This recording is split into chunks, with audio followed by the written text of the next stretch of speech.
My name is Jess. I am from Spinal Cord Injuries Australia's Peer and Family Support Team, and we are here talking with Phil and Carolyn. Now, Phil is my dad, and I've known Carolyn for about 2 years now. And Carolyn went through the peer support team when her son Jared was injured, and obviously my dad, who I'll be referring to as Dad from now on. What we're basically going to do from here on out is we are going to have a series of questions about what life was like rurally and regionally in regional New South Wales, sort of the 12 months after everyone was discharged home, basically. So I'd first like to acknowledge the traditional owners on whose lands we are meeting, which includes virtually and where we all sit this evening. And I pay my respects to their elders, past, present, and emerging. And basically, this is a forum to talk about the needs of family members supporting people with an injury to return home. I'd first like to introduce lovely Carolyn, who I've known for 2 years, and yeah. Hi, I'm Carolyn. My son Jared had a car accident on the way to rugby on a Saturday morning, and our lives changed from then. We're actually on a property just outside of Mudgee, 24 k's out of Mudgee, a place called Gradi. We run a business from home, and we also have a business in town.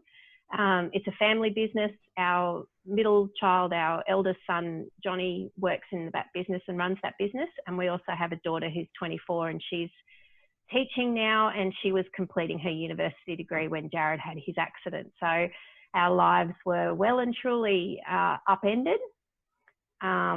Yeah, and that's who we are. We haven't stopped doing any of that. In fact, we've all gone onwards and upwards, and Jared set the bar pretty high, so we all have to follow and achieve as much as he can. So, yeah.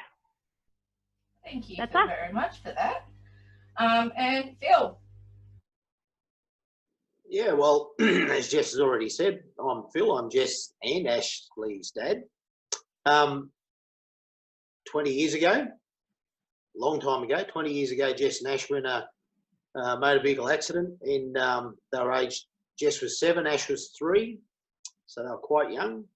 So we've had a long experience with medical professionals, Children's Hospital at Westmead in Sydney, and service providers in the city and in the country. It's been a challenge. It's been an interesting road. I wasn't in the accident with the car accident with the girls, but my life changed completely, just as theirs did. And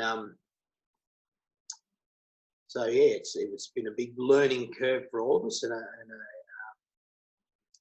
very full-on daunting experience. But I guess in a way I wouldn't change it, but I would change it, if you know what I mean. So anyway, yep, basically we can get to all the nitty-gritty as we go along, but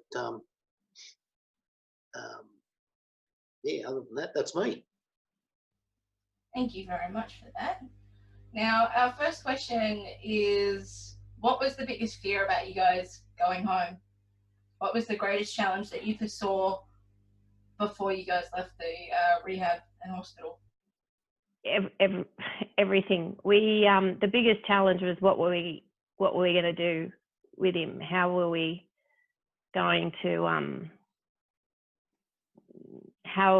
to keep him active on the farm? There's no motorbikes to ride. There was, no tractors, no anything to do when he got home. I didn't expect him to go back to school straight away. The house had sort of taken care of itself before we left Sydney. We were very blessed to have some help from a mate and Michael, and he got the house sorted. So that really wasn't my concern, even though it was Michael's. My concern was, what am I going to do with him when I get home? We've gone from everyday contact with you guys and nurses and all these amazing people that we had a schedule that was every hour of the day was full. And then what was going to happen when we get 24 kilometres out of town and there's nothing for him to do? I think that's quite understanding, being regional and stuff like that, that As a kid, for me, that was daunting. As a 7-year-old, I was like, we are so far removed from everywhere, and we were excited to go back, but at the same time, it was also very daunting as well, you know? So, Dad? Yeah, well, much the same. After 4.5 months at Westmead, and then going home, and particularly for me, going home as the sole parent, the sole carer, the primary carer. And so I guess the buck stopped with me. All the responsibility was on my shoulders. I was terrified. I was scared about being that far away from Westmead, from the people that I'd put the lives of my two daughters in their hands, and we were moving a long way away from them. So yeah, I had great fears and concerns about being that far away, and what went wrong, and how would I cope, how would I manage, what would I do? But you know, I fully understood that we had to do it. So one foot in front of the other for me anyway, onwards and upwards, and to get back to a home that we hadn't been in for 4.5 months, less one very important member of that household that was never going to be there again. So that there was a lot of emotional, as there is for all of us, and I'm sure there was for Carolyn as well, but a lot of emotional baggage that we carried with us. There was a lot of emotional issues as well as physical issues for us all to deal with, me and the girls. So it was, yeah, look, it was scary. I understand that completely. Are you guys able to talk us through the first year at home and what that was like? Carolyn? I think I could probably sum it up with the way I felt that first morning that I got him home. We were relieved to be home, terrified of what I was supposed to do and how I was supposed to handle it. And then I heard Jared calling out from the bedroom, "Mum, what is my school uniform?" And I was totally unprepared for that question. I had no idea where the school uniform was. I was not ready for him to go back to school. I wasn't actually ready to embrace that life at all. However, you just do, because you know you've got to. We had to keep moving. We had other kids. We had other things to do. Jessica was still on placement in Sydney. She stayed in Sydney for a bit longer. We had to get our act together before she was coming home. It was a pretty steep learning curve, but on the same, in the same vein, it was actually quite a blessed journey. We did end up having a lot more support and understanding and community acceptance, and a lot more available to us than what we thought. It just took a few people to help us find that, in other words. And I guess without sounding arrogant or pretentious, when you're on the land, you just get used to having to do things. So yep. You don't come home and you sit around and wait for someone to do it for you as such. You've got a problem. We've got to work it out as a family. And I think that's where Jared sets that bar high. If he's got a problem, he works out and tells us what we're supposed to do. And we can do that as a family. But our family for that first 12 months included SCIA, Good, our rehab manager, iCare. We had a pretty extended family that helped us get through that. And I think community is really important there as well, as I'm sure it definitely was for us in particular in that first 12 months, I think. And if you can just expand on how the community, I would assume the community embraced you guys quite a bit when you were back home and they were just ready to go, how can we help type thing. Yeah, it was pretty daunting. You go to becoming celebrities overnight, and all you want to do is go in and get your coffee and your bottle of wine and go home and not face anyone. And you've got 20 conversations before you walk into the supermarket of everybody telling you how amazing you all are. And you just want to put your cap on and hide and not talk to anyone. However, they helped you get out of that feeling of wanting to just shut. You know, you had to talk to people, you had to be grateful, you had to be thankful, and you genuinely were. So all those feelings that you were burying came to the surface because people were so genuine as like, what can we do? Can we help? We've all since communicated that from being a family that would never ask for help, we've had to learn to say to people when they say, how can we help? We actually have to learn to give them a job and tell them, we'd like a meal, we'd like a bale of hay, we'd like you to do this for us, can you pick that up for us? We were never used to doing that, and the community just immediately stepped up and said, here. It was very hard accepting money. They wanted to do fundraising. It was really hard to do that because we felt, because we had eye care behind us, that we were the lucky ones and we were going to be okay. But then that came in handy for things that eye care didn't cover, that we didn't have the money for on the land. So again, you just had to constantly check how you were perceiving what the community was doing, and realizing what they were doing was actually holding you up. Whether you wanted to or not, they were doing it just through simple, clear little acts and communication. I totally agree with that, Carolyn. We had the same thing. We had so many people wanted to help. We had even people that I wouldn't say you didn't like, but you didn't have a lot of time for, were bending over backwards to try and help you, you know, and it made you look at yourself, and it made me look at myself and reassess my opinions of other people. And certainly everybody, the neighbours, everybody was great. They couldn't do enough to help. People want to give you money. People want to do things to help you, and I was exactly the same. You're not used to taking help from anybody, and you've got to bite your tongue and step back and just say thank you very much, because that's also their way of, it's the community's way of grieving as well, or it's the community's way of getting through the situation as well. And let's face it, that's how small communities work. So they've all got to play a part and play a role in it. So I can totally agree and understand 100% what you're saying, because we had exactly the same thing. Mm-hmm. And what was it like in that first 12 months for you, Dad? I know I can speak from my experience, but obviously your situation is quite unique in a sense. Well, yeah, it was so full on because I think initially after we went home, every 6 weeks, might have been every 4 weeks, 4 to 6 weeks maybe, we were back in Sydney for clinic, and clinic would be probably last for a week each time. So we had lots of trips to Sydney. I had people say to me, why don't you see specialists closer to home? It was never an option as far as I was concerned. I had built up a trust. We built up a bond and respect and trust in the people that were doing your care at Westmead, and I had no intention whatsoever of changing that, because I didn't want a revolving door of medical practitioners. I just wanted to maintain a close bond, which we did, with a lot of people that were there right till the end of your stay at the Children's Hospital. So to me, that was very important.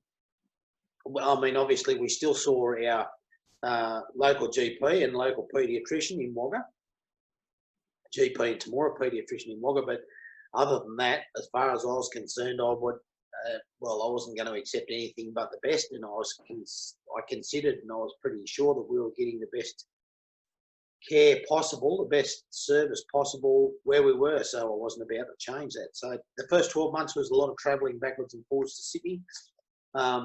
It was learning how to be a mother and a father. It was battling challenges with family situations. It was a whole lot of things. It was difficult. It was tiring. But I look back now and I think, well, my perspective, I know what my perspective is, but then I often wonder, and I think that I didn't pay enough heed or enough attention to your perspective or Ash's perspective. And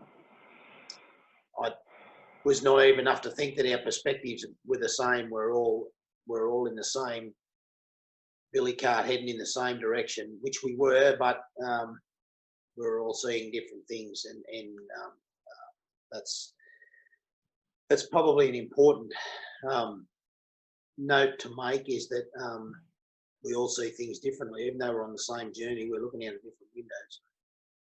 Yeah, completely. And I think that is a really good point to make as well, is that often as I found as I've gotten older, and now that I get to see in the peer support team, peer and family support team now as well, is that there is such a big focus on our clients and the clinicians' patients that family members often get left out. And I know when we were going through rehab 20 years ago, we didn't get peer support because it wasn't available in the kids' hospitals at that stage. And I think a lot of things would have been different, but I also think because our situations were so unique, it also would have been able to give a lot of other people a different perspective as well, rather than 20 years later where we get to do it now. Jessie, can I just say that peer support, I think, would have been extremely valuable at the time.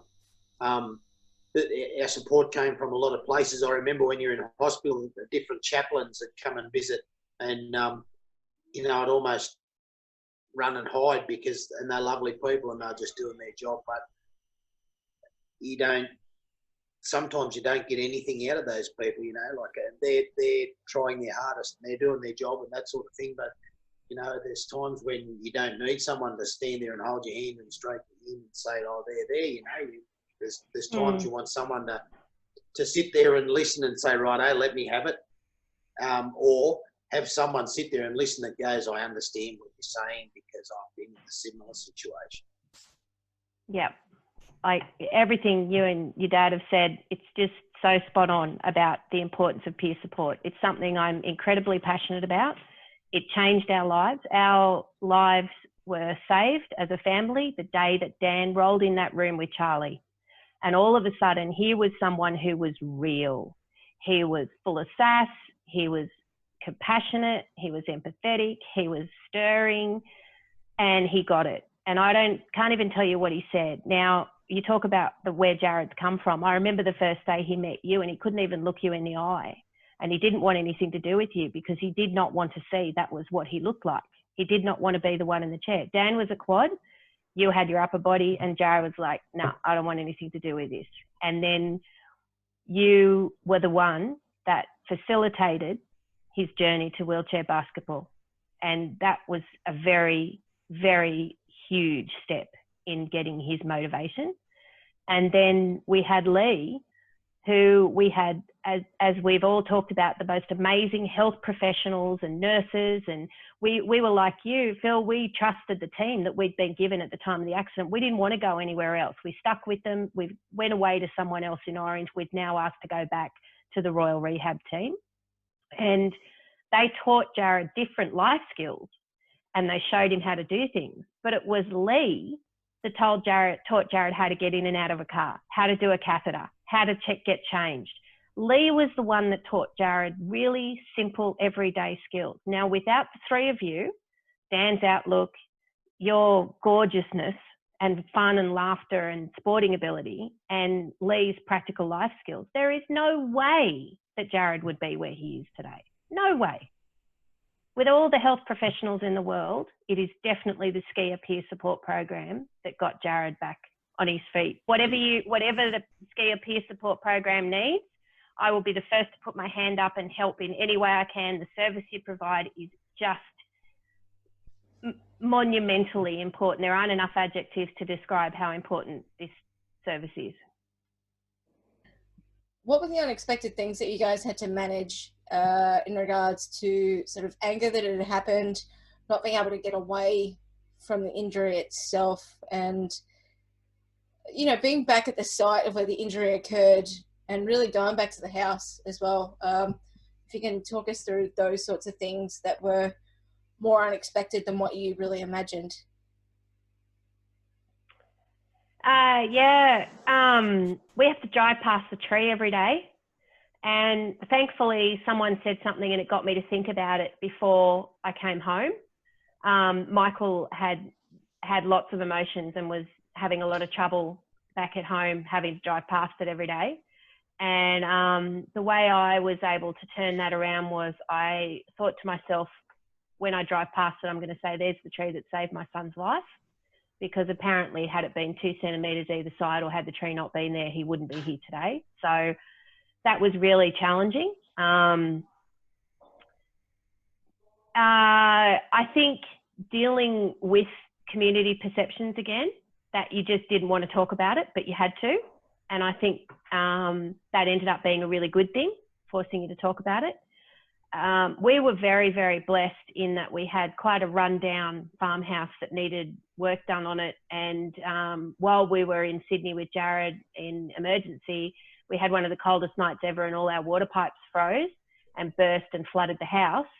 So we had to renovate laundries, bathrooms, everything because of flood damage, but we also had to do it for Jared's injury. So where I thought it was going to be really daunting coming home and trying to work out what it was like at home, I actually came home to a new house. And that was definitely one of the silver linings. I am grateful to this day of what happened as a result of that. But we had, the anger was definitely there. It's like, why us? But we were able to then turn that around and think, well, it's Jared's personality. Out of all the whole family, he can deal with it. He's got the right personality to be able to go forward. As far as the other kids, I know there was it's still the elephant in the room, is they're all sick of everybody talking about Jared. Everywhere we go.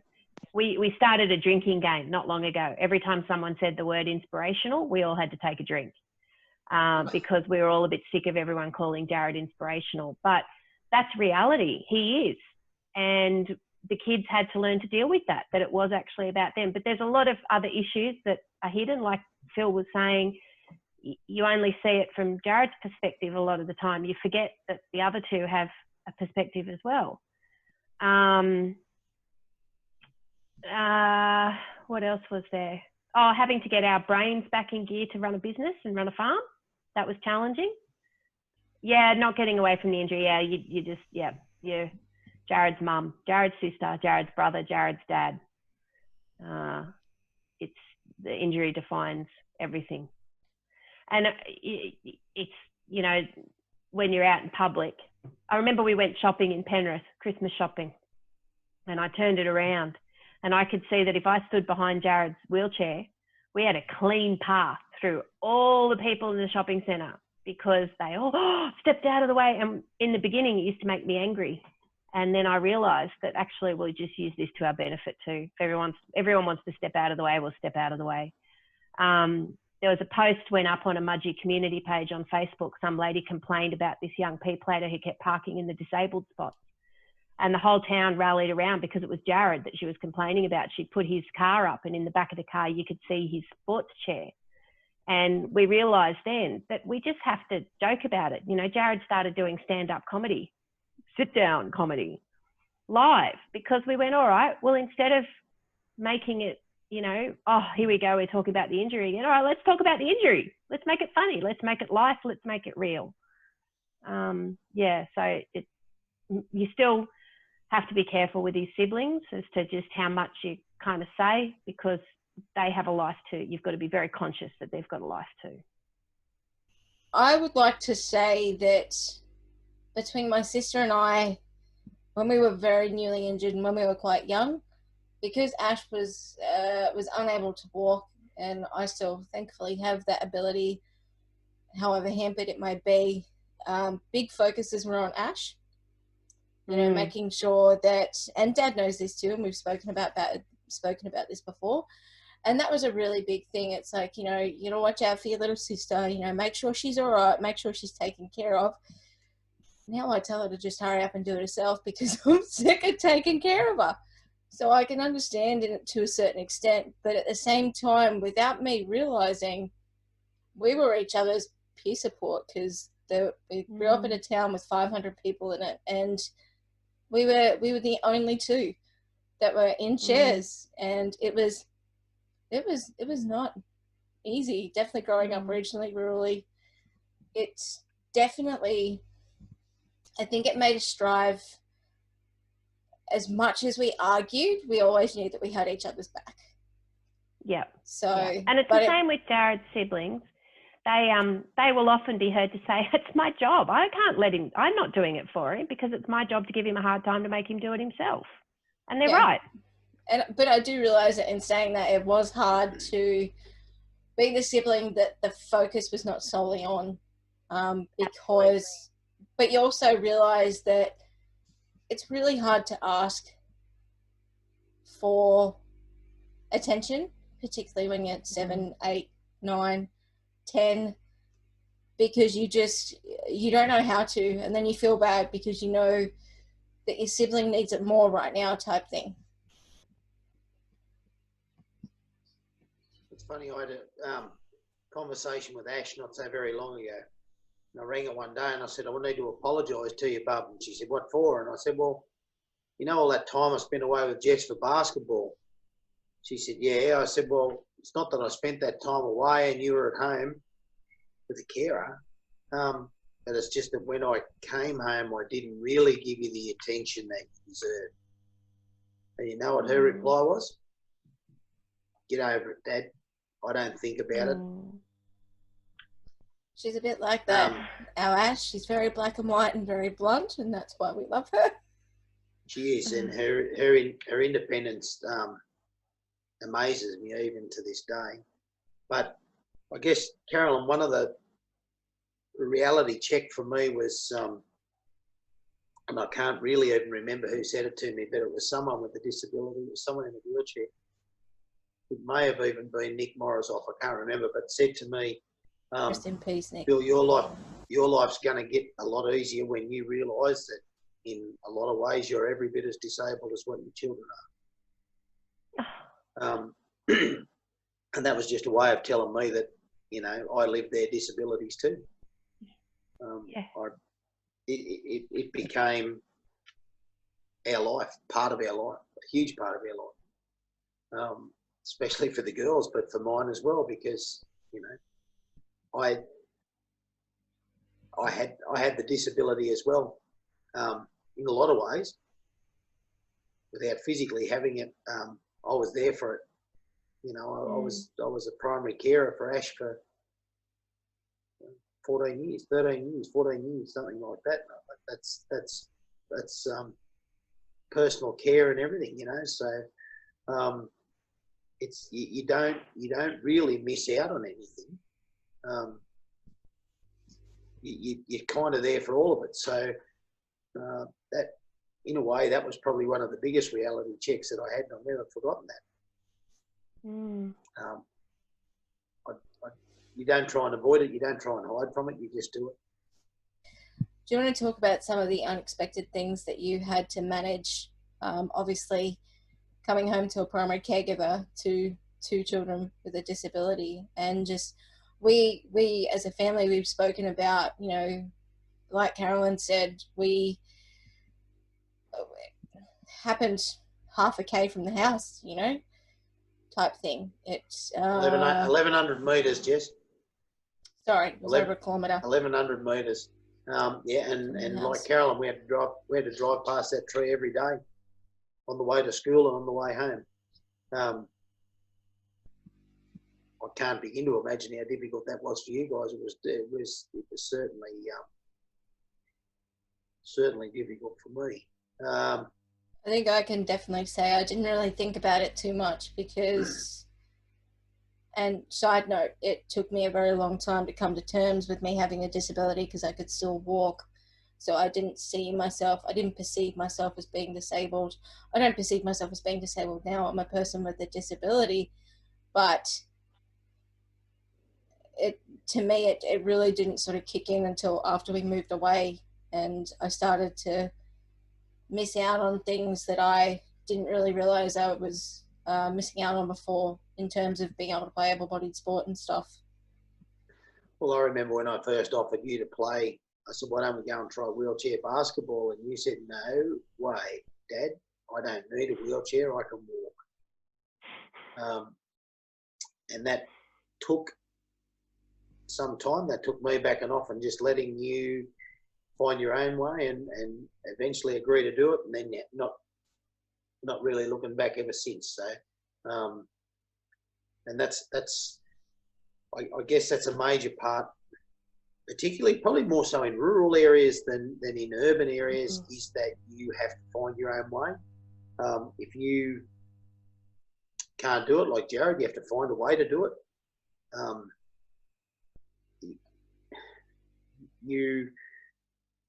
Even though there's a lot more people, you're a lot more anonymous in the city. You're not anonymous in the country, especially in a small town. I know Mudgee's not real big either, but everybody knows your business, and if they don't know your business, well, they make a point of trying to guess what your business is. So yeah, I guess, and coming home, one of the challenges for me was operating as a single parent, doing things that I'd never really done too much before, like simple things like making doctor's appointments and going to the chemist and buying supplies and all the stuff that we needed, and ironing your clothes, getting out. And even though, and I guess another challenge for us was from the time we went home, we had not a stranger, but someone that wasn't a family member in our house pretty much all the time. Not 24 hours a day, but a lot of the time, with the carers that came in to help. So that was a big challenge. And the spin-off for that was, and we discussed this when you were home, as to, you know, your girls are rattling off, well, which rating the carers in order of one down to whatever. Now, I worked really, really hard to make sure that you didn't have a constant turnover of carers, because I could see even then, I could understand even then, or tried to foresee even then, what a psychological damage that would do to you girls to have a different person come every day. And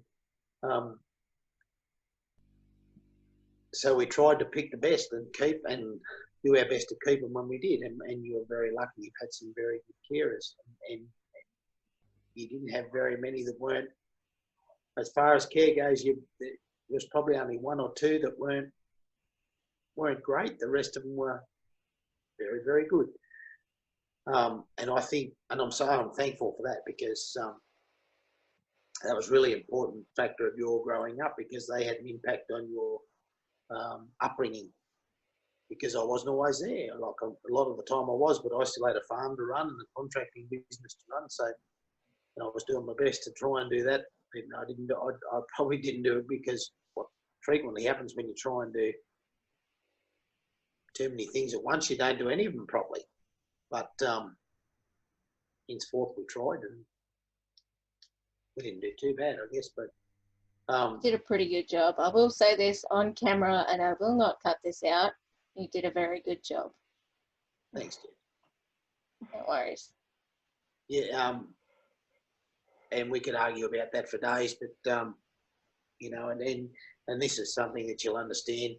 Maybe one day, if you're lucky enough to be a parent, you'll understand that you'll beat yourself up over things you can't change, but you wish you could. And Carolyn will know that. You'll punish yourself for things being the way they are, when it's by no way your fault, or you have no control over it whatsoever, but you just want to change it. But you can't. So you can't change it. You just make the most of your situation, and you as they say, you play the cards that you're dealt, and play them as well as you can. I will say there was one thing that I did miss you didn't take the opportunity to do, and that was you never took canteen when I was playing netball. You never took canteen. Oh, Jess, there's plenty of times and plenty of situations where I would have been, where I was the only male there, and just tended to be forgotten a lot of the times. I was treated as one of the women sort of thing because, you know, I was a dad with 2 daughters. I was the single parent with 2 daughters. So I was there doing what I did, what I had to do. Canteen wasn't one of them.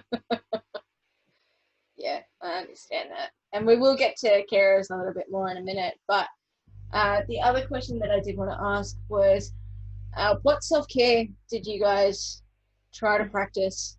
Or if any, were you able to practice any self-care? Because I think as COVID is the coronavirus is such a prevalent situation right now, and I'm hoping that in 12 months' time we can look back on this video and go, oh, thank God that's over and done with type thing. But we're finding that self-care is such a big, it's such a big part of what we should be doing to keep ourselves emotionally, physically, psychologically strong. Is there anything that you guys did that you would, I guess, admit to doing more than anything else? I think your role as a parent is that you have to be in control of all situations all the time. So you are managing a little army of minions, and you need to make sure your pieces are in their place. You got a household to run. You know, Phil would be exactly the same. He's come home. He hasn't got his other half to help him run it. You constantly put yourself up there on the front line, and you're the general and you're in charge. And when I learned a very valuable lesson early, but when I was with Jared, I couldn't leave him. Whatever hour I could be in that hospital room, I was with him. And I had a lot of people saying to me, you need to look after yourself. You need to take time away. You need to go home for the weekend. You need to do this. You need to do that. You need to.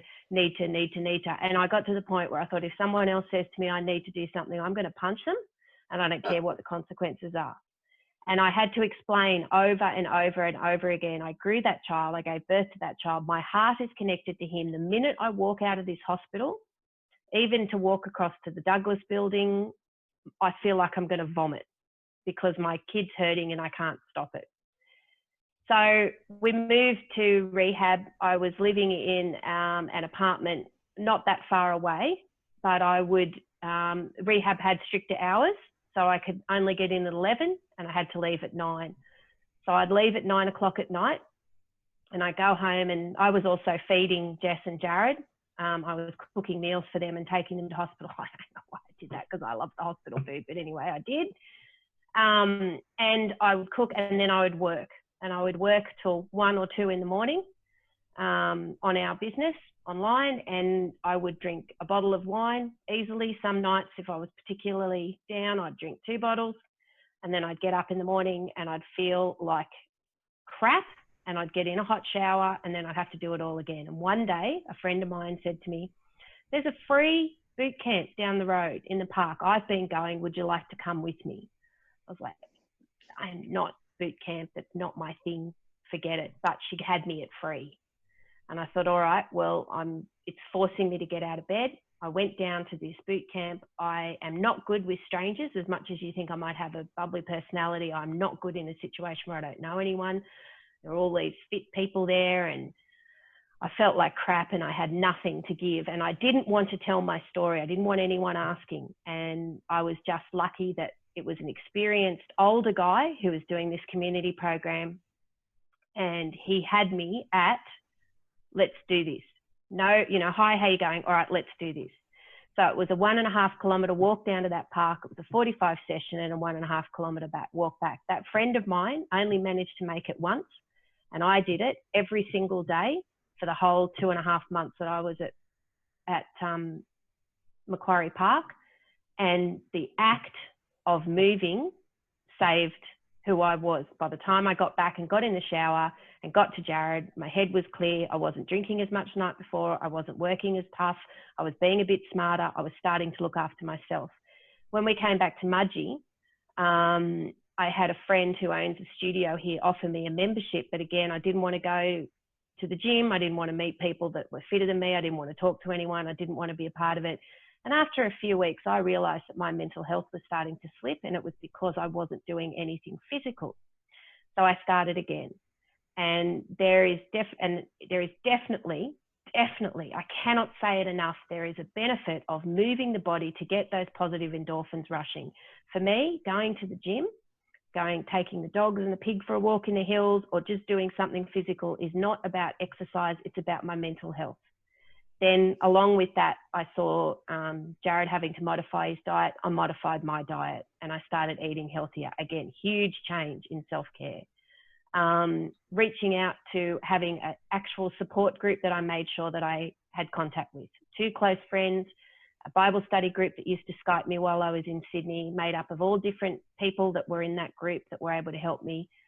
And then the other side of it was through a mentoring program that I did for me as a carer, I actually did realize the importance of things like meditation, gratitude journals. And I can tell you, if I slack off now and I don't spend that couple of minutes of a night time just writing down a couple of good things that happened to me or made me feel good during the day, the next morning when I wake up, my head's not in the right place. So as you know, Jess, I've got a very, very deep faith. I have to say that I put myself in God's hand, and my faith did help me a lot through all of that. But as someone wise once said to me, God helps those that help themselves. He was expecting me to look after my self-care as well. And through exercise, diet, that meditation, I started doing yoga again, just out of pure change of circumstances, realized that that was important too.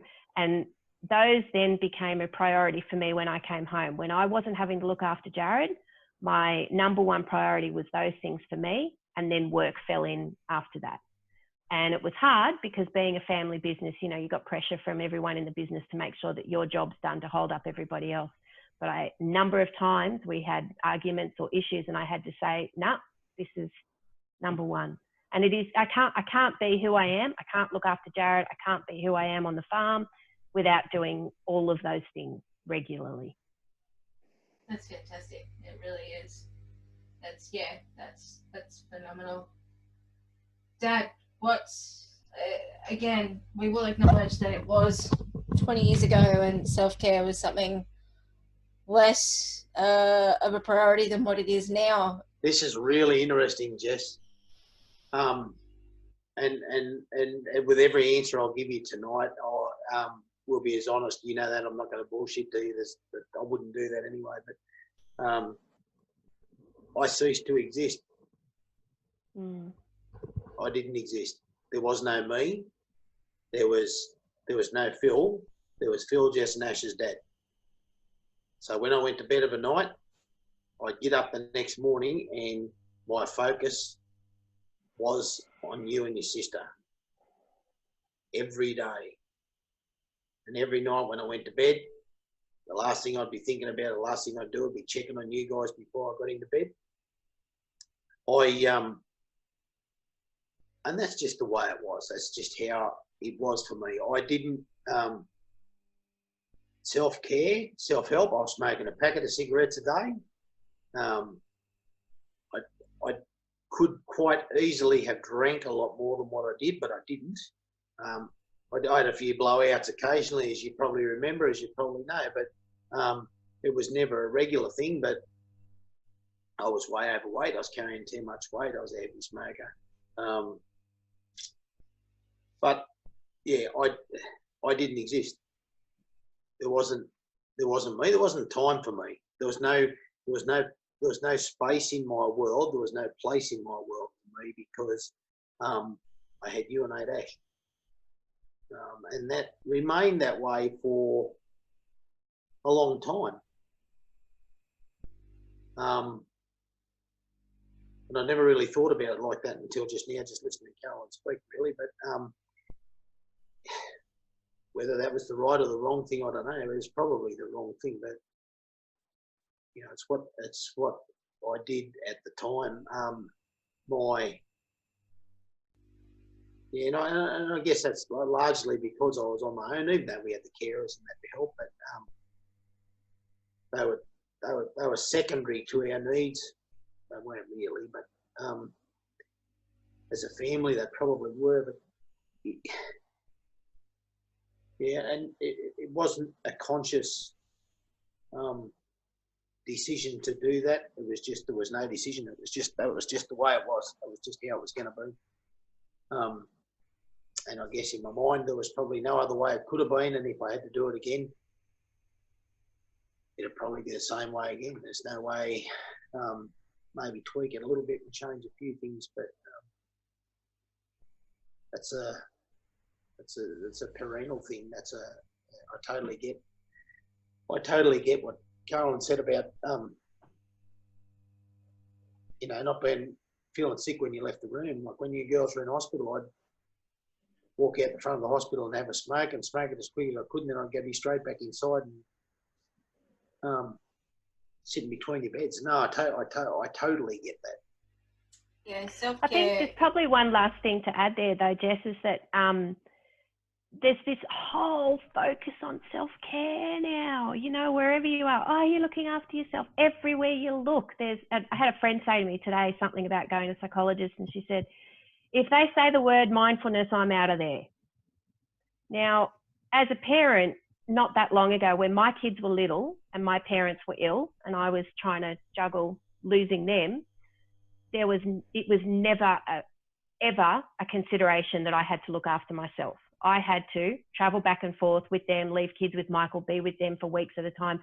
That was what you did. That was your responsibility. That was who you were. You didn't talk about yourself. You didn't talk about what you needed. It wasn't that it was wrong. It just wasn't done. And I think maybe we need to just realise that there's a change of times there too. Had Phil gone into that environment where I was at rehab, where all the time they're trying to get you to come into mindfulness sessions and talk about you and all that, it may have been different. But, certainly when my kids were younger 20 years ago, you didn't talk about yourself. You were there to do a job and you had to do it. Absolutely. And I got so over people telling me that, oh, geez, I couldn't do what you're doing. And that really used to really get up my nose in the end, and I'd say to them, look, you just don't know because you've not been put in that position. And they go, oh, no, I couldn't. I'm sure I couldn't. Well, how long's a piece of string? You don't know what you got in you until you're forced to use it or find it. And that, and that is more evident. I wouldn't say it's easy, but you find the extra, you find something else when you're looking at two kids who are fighting harder than what you're fighting, or working harder than what you're working. Like you can't ignore that. You can't not be dragged along by that, and then not just dragged along by it, but then encouraged by it and strengthened by it yourself. I like that. I like that a lot. Basically, we normally, if this was in a group setting, we're all in the same room, it would go into what we call open discussion, and we would talk about carers, how you handle people staring. I really wish I could work out how to turn Siri off. Travel, the times where you've had to be a carer, that sort of stuff. But basically, there's a big focus on how it was out in the community. And I realize how late it is and it's getting later and stuff like that. But I want to be able to kind of gauge what it was like for you guys getting back out into the community for the first time. Now, I know for certain, I don't remember the first time we went shopping in Wagga. I don't remember the first time we went into Temora and had lunch. I remember we used to go into the cafe every now and then, and we'd get in on the boot seats and we'd have the best gravy that I've ever had in my entire life at the Waratah Cafe. I don't remember the first time though. What was that first time like? Jess, look, it was probably a bit daunting, but was I worried about people looking and what people were thinking? No, not really. I remember once at a party, a woman said to me, it was a party, we were in Sydney, He must have been down for rehab or something. He might have actually been over at Ride. And a lady said to me, "Oh, how do you handle the 2 chairs in the house?"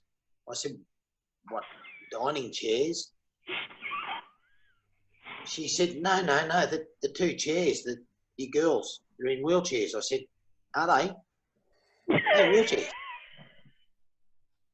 "Oh, right." I said, "Because you know what? When I look at them, I see 2 girls who I love dearly, who can be a pain in the arse, who can be disobedient and be naughty, or who can be brilliant like any other kid. Do I see the wheelchairs? Not in the least. I see 2 children." So as for whenever we went out in public, it didn't worry me. I was damn proud, actually. I was proud to be seen with you and Ash. And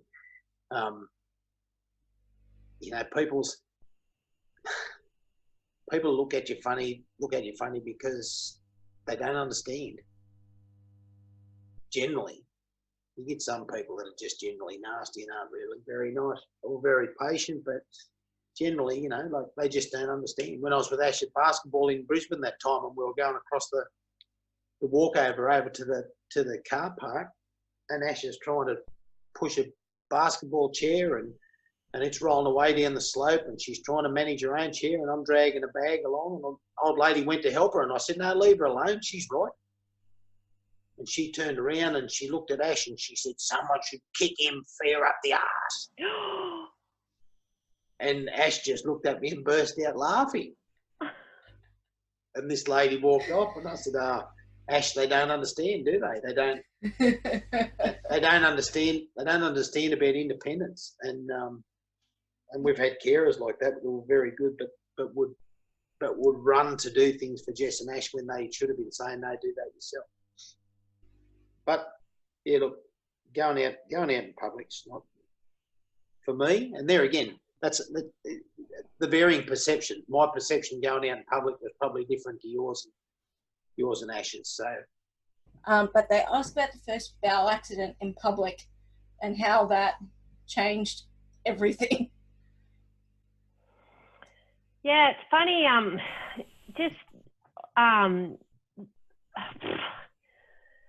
Those flip books when your kids, there's a drawing in each corner. While you two were talking about community, that's what my brain was doing. There were so many images going.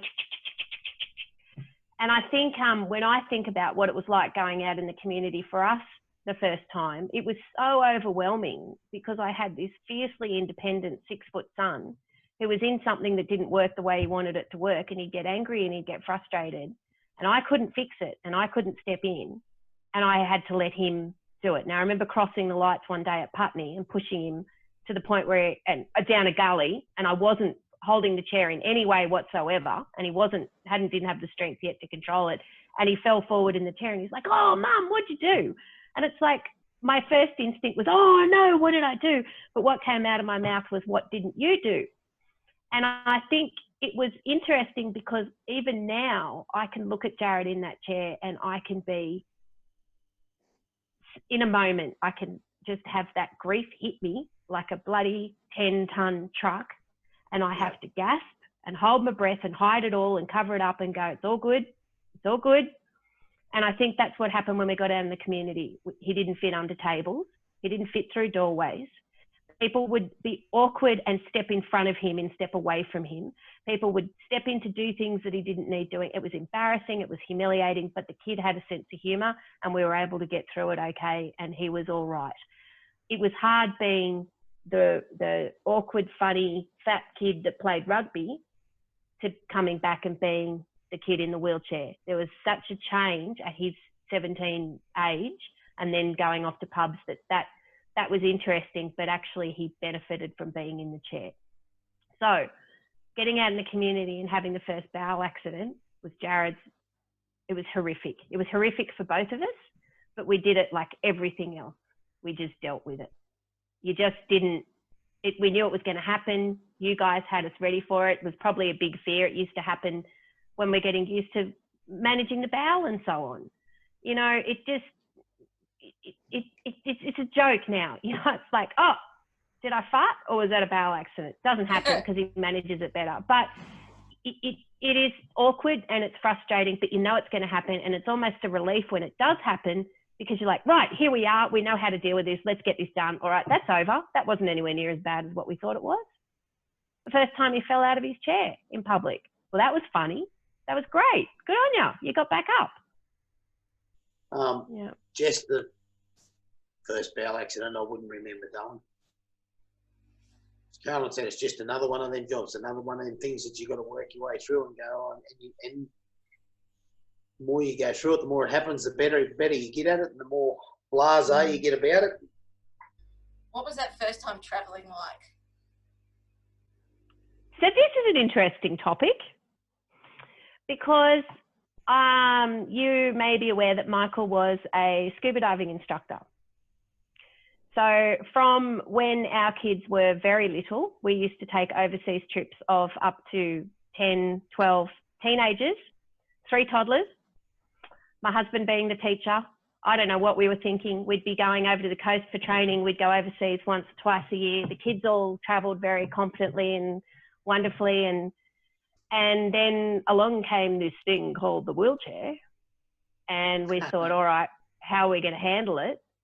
And we were just lucky enough that we actually had someone in our life for 5 years before Jared's accident who travelled the world for business and for sport and used to travel in his chair. And he just had us all sorted straight away. Now, the first trip that Jared ever took on a plane by himself was in a wheelchair. Michael and I were as nervous as a cat on a hot tin roof. Michael hates airports anyway, even though we had lots and lots of experience with it. Jared will quite happily tell you that we left him in the public toilets at Fiji airport when he was 3 once. And that is a true story. We got in a bus and drove off and realised Jared wasn't with us. So he had no issues travelling when he was younger, but the minute he had the chair, he knew he had to step up and he wasn't going to let his teammates down. So no matter what Michael and I were feeling, Jared was going to get on that plane and he was going to do what he'd learnt about travelling. Then he was lucky enough to get a peer support mentor who lived in Melbourne. He travelled down to Melbourne. Same thing, Michael and I, nervous as all hell about him travelling on a plane. Jared had no problem with it. He's just, I'm just going to do it. So it's interesting. We have had a lot of family holidays, as you can imagine, for diving away together, and with Jess's partner as well. We haven't done that yet, and we would really like to get back to doing that. Done a lot of travelling for sport, and we absolutely love that. But Jared's very independent with his travel. He does it all with the team, and we don't really have anything to do with him, and that's probably been the best thing for him.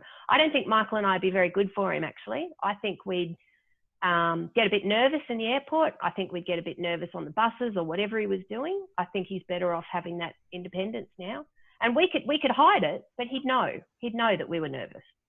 As for holidays, the one that stands out most would be our little 5 or 6 day trip or whatever it was down to Sovereign Hill, Ballarat to Sovereign Hill. No carer, and I went on my own with you and Ash, and we drove down and we stayed there, and we went around Sovereign Hill in the rain and the mud, and I'm trying to push 2 wheelchairs up hills and down hills and stop them from falling over and whatever else. And we went out for dinner and we drove into Melbourne and went to the football, and we actually achieved a lot in that holiday, and I was so stuffed when I got home because it was just, so that was hugely challenging. Didn't think about it at the time, but look back at it now and think, oh, Jesus, how did we manage? How did we manage to do that? But we do. That was a solid trip. I do think that was one of the trips that I actually took my basketball chair on just in case, because we were going to be so close to Melbourne.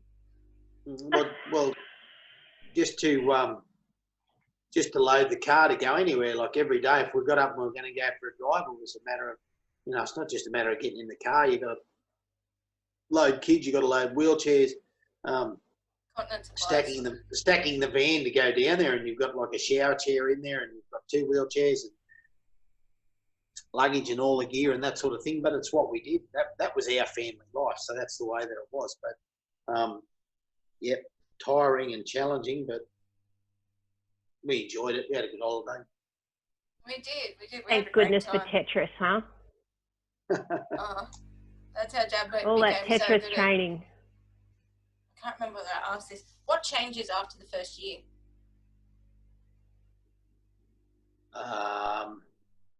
Everything changes. You After become the first year better. that you've been at home. Sorry, let me rephrase You that. become better. You become better at what you do. You become more confident, more comfortable with what you do because for us, our visits back to rehab visits back to Westmead spread out that little bit further. So instead of going every 6 or 8 weeks, we started going every 2 months or every 3 months. You get more confident, more comfortable. You get to know more about, if you're that way inclined, you get to know more about local services. I think that's genuinely what changes. Does your anxiety levels go Yeah. down? What's that? Does your anxiety levels go down at all? That depends, Jess. It depends on the situation. You still have anxiety, but you have it for different reasons. Like you guys change all the time. It could be a physio thing. It could be a rehab thing. It could be UTIs, frequent UTIs, or it could be pressure sores, or your anxiety always remains there. It's just there for different reasons at different times. Yep, I ditto all of that. I guess it's hard to say the first year for me, but I could easily identify with maybe the first 2 years, everything changes. There's this catchphrase at the moment we're all throwing around, the new normal. You just learn the new normal. And you get up in the morning, you get a new routine. And then you have that routine for a week, and then something happens and you throw that one out the window and you start a new one. And yeah, the anxiety is always there. It's just that it gets different. And my dad always used to say, the day you stop learning is the day you die. So each day you learn and you just adapt. And it's definitely easier on some respects, but it's harder on other levels. But everything changes. And I think that's one thing that you got to learn to accept, that it's like your routine changes. You can't expect to know everything and have everything at your fingertips. You've got to learn to adapt. And that's the best skill you can have with a spinal injury. If you can adapt, you'll be right. If you can't adapt and you want everything to be a certain way, you're going to have to come up with a different way of looking at things. My last question for you guys is, what's your feel-good story that you get to take away from all of this? That you're doing this, Jess, that I'm sitting here talking to you, darling, that's a feel-good moment for me. And the same thing with your little sister, even though she's not doing this. Her independence, incredible, amazes me every day. So, look, it's just how you guys are living your life and what you're doing to make the world a better place through circumstance, through what you've had to accept and carry with you, and you're using that to help other people. So, yeah, they're the golden moments. The first one was the first morning of being at home and hearing Jared call out from his room, "Mum, where's my school uniform?" I think I realised then that that kid's going to be more equipped for this life than I'll ever be, and I'm quite happy with that. I think from that point on, I was ready to follow instead of lead. And I think the other shining moment was we didn't expect him to get a HSC, but he ended up with a band 6 and had to go to a diocese presentation for that band 6 for maths. And the whole hall had to be modified. They couldn't get him in on the stage. There's all these, not private school kids, but very wealthy families of Catholic schools with these kids that were getting these incredible scores. And here was my son having to go and be led in through the back alleyway, the service entrance, because they couldn't get him on stage. And to me, my heart was exploding, that's my son. And I wanted to just stand up and yell. Well, of course, I wolf whistled when they clapped because that's what I do. But I wanted to just say to everybody, would you get a load of that? That is my son. And he came off that stage and he said, Mum, look at the caliber of these kids here that I'm mixing with. He said, I've done nothing. That was dumb maths. Like, that wasn't hard. And I had to walk away from that moment thinking, if that's the attitude that this kid can carry through life, he's going to be okay. Because if he thinks that all the hard work that he put in and he's not that special, that he's just part of what everybody else is doing, there were kids there that wouldn't even look at him, let's shake hands with him and tell him he'd done a good job. And Jared couldn't see that. He just could see that maybe he didn't deserve the accolades for what he was achieving. And I thought, all right, well, he's going to be right. And then he went off to university. That was the next moment. When I had to leave him at that uni, he'd go back to my L2 room and cry. And he was fine. And he is doing a course of Bachelor of Business and getting high distinctions. And he still says to me, Mum, this is the course that people do when they don't know what they want to do at uni. It's not really that hard.